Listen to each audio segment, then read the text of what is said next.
Hello friends, मु मोर YouTube channel Odia talks and tips को आपण को स्वागत करुच्ची। फ्रेंड्स, आपण माने सुनिथिबे समस्ते कहती संसार दुखपूर्ण। प्रत्येक मनिषर जीवन दुखरे परिपूर्ण हेबार देखा जाए। एमिति केही नहीं जहार दुख नाई।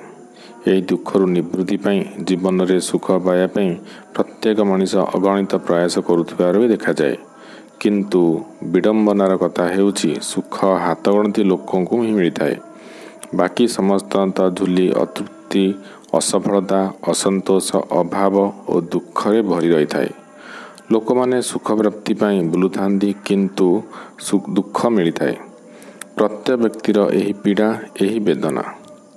सुखर अन्वेषण रे बुलुथुआ लोके भूली जाती जे दुख बाहर केउटू आसे नहीं, बरम भीतर ही आसी थाए। दुखर कारण आमे बाहर जेते खोजिले मध्य कौनसी व्यक्ति ठारे, कौनसी परिस्थिति रे, कौनसी घटना रे खोजिबा को चाहिले मध्य दुखर मूल आम भीतर ही थाए। बाहर खोजिले पर्याप्त कारण तो मिल पारिबो, किंतु समाधान मिल पारिबो नहीं। परिस्थिति को बदलवा द्वारा नुहे, मनस्थिति को बदलाई देले समाधान मिल जाए।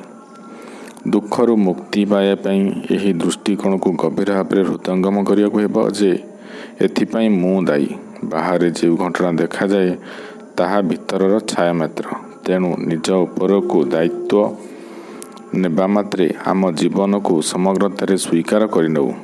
दुख हेउ बा सुख, आनंद हेउ बा विषाद, सम्मान मिलू बा अपमान, सबको समान रूपे स्वीकार करिया पई निज परिस्थिति गुड़िकर दायित्व आमे निज उपर को नेबाको हेबो।